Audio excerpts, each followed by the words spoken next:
Hello everyone. Today we are covering one of the most important part of the algorithm in machine learning, that is K-mean clustering. So what exactly is K-mean clustering? So imagine you have a huge data set of customer and you want to group them into categories based on their behavior. You don't have any type of label and you don't know that who belong to which of the following categories. K-means does this job automatically. It's an unsupervised algorithm, means it figure out the groups on its own without any label. Now, let's understand it basically with a normal example that you have K magnets and you drop them into map of a cities. Each city get pulled towards the nearest magnet. Now you keep adjusting the magnet until each city is as close as possible to its own magnet and nothing moves anymore. That's how a K-mean clustering works. Those magnets are called as the centroids and the groups formed are called as the cluster. So now why should we use this K-mean clustering? Let's take four solid real world reason. First of all, customer segmentation. You can group your users by their spending habits, behavior or demographic. Companies like Amazon and Netflix use this heavily. Second is the image compression. You can reduce the number of colors in an image by clustering similar pixel values together, fewer colors, smaller file size. Third one is the anomaly detection. Any data point that is very far from every centroid is suspicious, and that how you can likely find an outliner or an anomaly. Fourth one is the pre-processing. The clustering label k-mean generate can be used as a new feature for your supervised model. Okay, so now the core idea about it, that k-mean clustering work by minimizing something called as WCSS within clusters sum of square, called as the inertia. In simpler, the sum of square of the distance between each of the data points and its cluster centroid. The smaller the value, the tighter and better cluster you are getting. Okay, so let's walk through the step for the k-mean clustering. First of all, initialize, pick the k starting centroid. You can pick them randomly. Use the small method called as the k-mean plus plus, which I'll explain in a second. Step 2, assignment. Each data point looks at all the k centroid and say which centroid is closest to me, and then join the cluster. Simple nearest neighbor logic. Third one is update. Now for each cluster, you recalculate the centroid by taking the average of all the points in the cluster. The centroid move to the true center of its group. Fourth, repeat this iteratively 2 to 3 steps until and unless you get the same centroid. Okay, now about the k-mean plus plus, this is just a smarter way to pick up your centroid. Instead of choosing randomly, you pick a new centroid with a probability proportional on how far it is from the already chosen centroid. This way the starting point are already well spread out and the algorithm converges much faster and in a better result. Moving forward towards the section 2, that how many cluster. So for that you have two great tool to figure out the right value of k.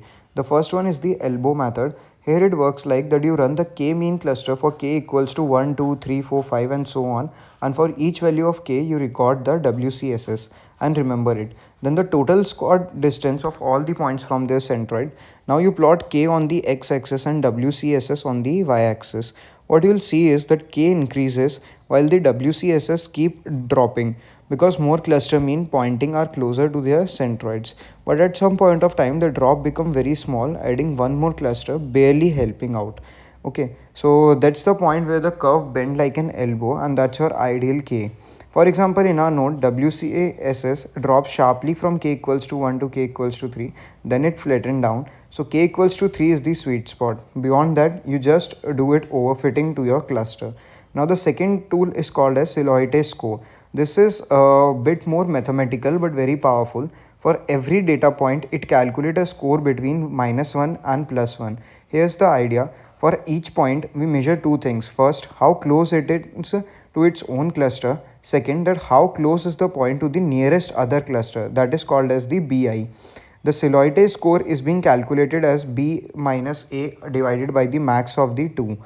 If the score is closer to 1, the point is well inside its own cluster and far from the other, that is perfect. If it is 0, then the point is on the border of the two cluster.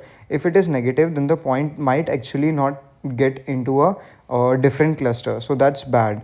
Okay, you'll pick the value of k that has the highest average of the Silhouette score across all the points.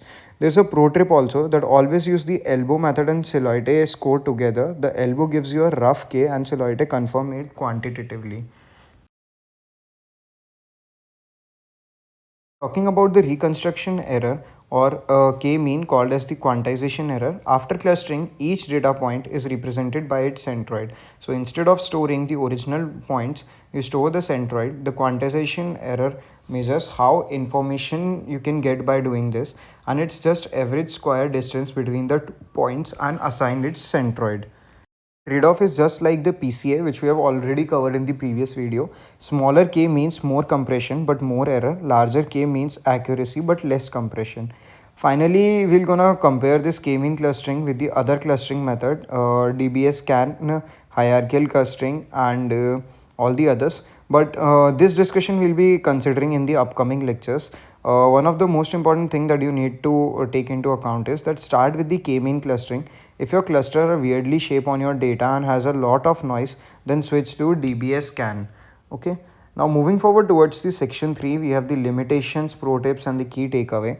First of all, the limitations about it, that number one, spherical clusters only. K-mean assume all the clusters are round, convex, and roughly equal in size. If your data has elongated shape, ring shapes, or any irregular pattern, K-mean will completely fail. In those cases, use the Gaussian mixture or the DBS scan. This we have already discussed in the unsupervised learning lecture also. Moving forward towards the second point, equal cluster size assumption. Assume that K means tend to create the cluster of similar size. If your really cluster are very imbalanced, then one such cluster has 10,000 points and another has 50.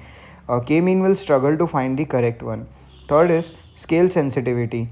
This one is critical. K-mean causes a distance to assign point to cluster. So if one feature has value in 1000 and another has value between 0 and 1, the first feature will completely dominate all the distance calculation. The second feature will become invisible, and that's how you must standardize your data before applying the K-mean clustering.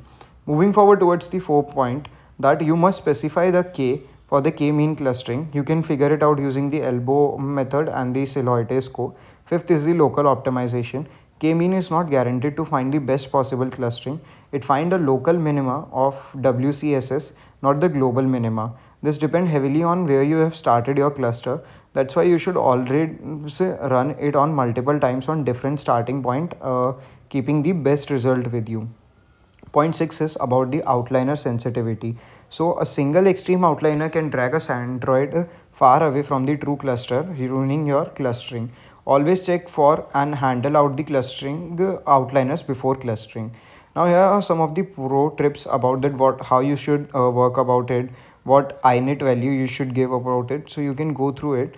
Moving forward towards the key takeaway which you can get into account is that K-mean clustering partialize your data into the K cluster by minimizing the WCSS.